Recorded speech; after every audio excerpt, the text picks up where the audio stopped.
Yeah, I'm Siobhan CURHAM, and I am a failure. Hands up, anyone here who's never failed at anything ever in their life?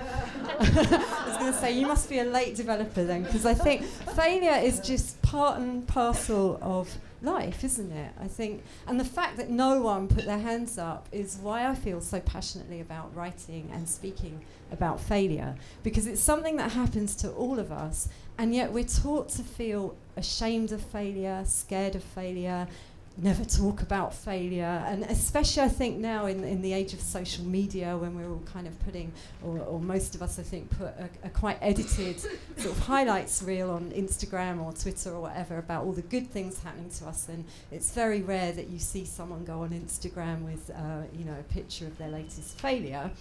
Actually, the other day I came home the other night, and my son and his girlfriend were in the kitchen, and every single pot and pan was out on the counters, and I said, "Oh Mum, we decided to make, is it kulfi? Indian ice cream, basically, mango Indian ice cream. We don't have a blender, so my son was trying to blend mangoes with a fork." And so, yeah, you can tell it was a definite failure, and I posted a picture of it on Facebook just as a kind of antidote to all the perfect food posts, and everyone loved it. So, yeah, exactly. We need to be more honest about failure. So I'm going to be very honest about a couple of failures of mine. I'm very quick about a couple of failures of mine. So the first one, when I was a kid, I loved to read books, and from that love of reading sort of spawned a love of writing, and I dreamed of one day being a published author. So at 18, I went off to university to study English and screenwriting. But when I got there, although I made a lot of friends and I was having a lot of fun at uni, the negative side, I went to uni back in the day when only about 10% of people went to university, and that 10% tended to come from very wealthy, well-to-do backgrounds. And I grew up on a council estate in London. I came from a very poor background. And so when I got to uni, this inner voice that we've kind of heard about a lot tonight in other talks, started kicking in, sort of saying, you don't belong here, you're not good enough to be a writer, you don't come from the right background, people from your background shouldn't be writers or shouldn't even be at uni, you should be working in a shop. No. Like, I'm sure you're familiar with this kind of negative voice that just plays on a loop. So unfortunately, after 2 years at uni, I listened to this voice and I dropped out, and I went to work for the complaints department for a well-known frozen food company that rhymes with Niceland. And if you've ever shopped at Niceland, you can imagine the complaints department was pretty busy. And I did get to write as part of my job, but all I got to write were grovelling apology letters that said things like, "Dear sir, I'm so sorry you found a severed finger in your frozen..." No, not really. Any lawyers for Iceland? That didn't happen, but you get the drift. It was just grovelling apology letters, so I wasn't exactly living the dream. However, after a couple of years, I was working a different job, a job that I equally hated and was equally bad at in sales, and I unexpectedly fell pregnant. And when I say not sort of Mary and Joseph style unexpected, I was in a relationship, but it wasn't planned. And so when the shock wore off, and then the excitement came, and I was going to be a mum, and then as I started my maternity leave, I had this sudden light bulb moment. Well, I'm going to be off work for a while. Why not use this as an opportunity to do some writing? Because of course my passion for writing hadn't gone. I mean, if you have a passion for anything, it doesn't just disappear. However afraid you are or negative you are about it, it's still there. So that's what I did. I sort of set myself the target of trying to get something, a career established as a writer before my son would have to start nursery and I'd have to go back to work. And in a nutshell, that's what happened. There were a lot of rejections along the way, a lot of little failures along the way, but I got some articles published, I got some short stories published, and then I got my first book deal. And I'm speeding through this, but basically I had 4 books published for adults. So the first one was a non-fiction book, and then I had 3 novels for adults published. And so I thought, that's it, I've kind of, I failed at uni, but I've managed to achieve my dream, and now I'm a success. But life isn't like that, is it? It's not like you have a couple of failures when you're young, you learn from it, and then it's plain sailing forevermore. Failure is part of life for all of our life. And so what happened with me was my third novel, my fourth book came out, and it was really disappointing sales. So I was dropped by my publisher, which is really the literary equivalent of being dumped. Only when you get dropped by your publisher, there's no, oh, it's not you, it's me bullshit.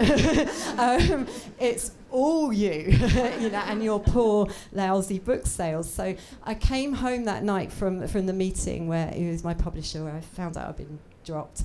And that was really one of the lowest points of my life, because a few months previously, my marriage had broken up I don't think there's ever a good way for a marriage to break up, but this was particularly bad. And so my marriage had failed, and now here I was, a single mum, and also a failure as a writer. And I remember getting home and thinking, make a chocolate cake, because that is my sort of go-to emergency answer for everything. Bake a cake. So I made this cake. I mean, it's fucking insane, but I made a cake, slung it in the oven, and then I just sank to the kitchen floor and cried because I didn't know what I was going to do. I'd lost my sole source of income. I had a young son to support, and also more than that, I felt a failure as a person, because so much of my identity was tied up in being a writer back then. So I was sitting on the floor crying, and then to make matters even worse, I forgot there was a cake in the oven, so the cake burnt. So it was a real low point. But the one, there's lots of good things about being a single parent, but one of them is that you don't have the luxury to sort of wallow in self-pity. You have to earn some money. So I, obviously I cried and I was depressed and sad for a while, but then I picked myself up and I thought, right, I've got to earn some money. And at the end of the day, I have had 4 books published, with big publishing houses. That's got to count for something. Maybe, thank you. Thank you. So maybe that counts for something. And so I basically constructed this. Thank you. Oh, I love you in that corner. Thank you. So I just cobbled together, basically, a career. I started working as a freelance editor. I started working as a writing coach, helping other writers with their books. I started running 2 weekly writing groups for adults in London, where I was living at the time. And I started going into high schools and working with teenagers and teaching them about creative writing. And they would say to me, oh, what books have you written, miss? Can we read them? I thought, well, not really, because they're for adults. And then also working with teenagers reminded me of what a tough time the teenage years can be, and how much books had helped me through those years myself personally. So another light bulb went off, and I thought, well, I could write a book for teens. But I just thought, well, you've been dumped by a publisher, you're never going to get published again, you're sort of soiled goods, if you like, in the literary world. So I thought, well, F it, I'm just going to self-publish a book. I'm going to write about issues that affect teens, in the hope that if they read the novel, it will help them. And so that was my sole motivation, sort of to help kids. And so I thought, I'm going to self-publish, and that way I can give the ebook away for free, because it won't cost me anything to produce. And I also produced a physical book, which people could buy as well. And then teens started reading it, people started reviewing it, it was getting good reviews, which really bolstered my confidence. And then one day I was flicking through a magazine about the publishing world, and I saw this article about asking publishers to submit their books for a National Book Award. And so on a whim, I thought, sod it, I'm just going to enter it, even though it's self-published. And somehow it got accepted into the award. And somehow it got longlisted, and all the other writers were from big publishing houses and very well-known sort of names. Then it got shortlisted, and then I was invited to this sort of swanky award event up in London, and I just went on my own, because I thought, there's no way I'm going to win this thing, but I'll go and have it would be great to be part of it. And I won, my book won. Yeah. So, the moral of the story is that what was to become my biggest success, because once it won, and it was a bit of a news story because it was a self-published book, and so then everyone wanted to know me. Then my email inbox was full of emails from agents and publishers, and it went to auction. And since then, like Sally said, I've now had 24 books published, and it's just proof, really, that what directly came from my biggest failure, my biggest success. And so, sorry, this is so rushed, but this is the bit I really want to share with you, because I have, when I looked back on it, I realised, there was a process I went through there, And handily, I realised it's 4 stages, and every stage begins with M. So I've called it the 4 M's, so hopefully that'll make it easier for you to remember. But so the first thing you have to do when you fail at anything, whether it's work or in your personal life, is mourn the failure. You have to grieve the loss, allow yourself to feel negative, because of course if you press those feelings down, they're just going to come back to haunt you later, and probably in a much worse way. So like me, sit on the kitchen floor, cry, burn a cake, get drunk, whatever, but properly acknowledge that something bad has happened, and feel sad about it. But then the second stage, and the important thing, is not to stay too long in the mourning, because then it tips into self-pity, and then it can get worse and worse, and it's harder to get out of.